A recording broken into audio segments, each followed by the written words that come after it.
దస్తగీర్ స్వామి దర్గా నిర్మించడానికి ఫస్ట్ దాత 2 లక్షలు ఇచ్చి టస్కర్ లారీ సిమెంట్ మూటలు దించిన దాత మన యనమల శ్రీకాంత్ రెడ్డి గారు. ఈరోజు పండగ గుడక కోలాటానికి 40,000 రూపాయలు మళ్ళీ ఇచ్చి గుడక ఆయన పండగకు సహాయించుతున్నాడు. ఫస్ట్ మొట్టమొదటిసారి 2 లక్షలు ఇచ్చిన దాత మన యనమల శ్రీకాంత్ రెడ్డి గారు. దస్తగీర్ స్వామి దర్గా నిర్మాణానికి ఫస్ట్ మొదలుపెట్టిన దాత ఆయన.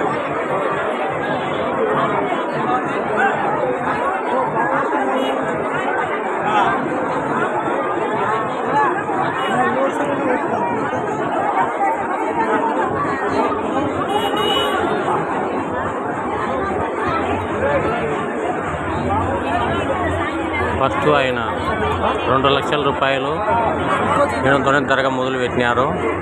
దస్తగీర్ స్వామి దయ వల్ల అంత దర్గా పూర్తయింది. ఈరోజు పండుగ జరుగుతున్నది. మన శ్రీకాంత్ రెడ్డి గారు ఈరోజు మళ్ళీ కోలాటానికి కూడా 40,000 రూపాయలు ఇస్తున్నాడు.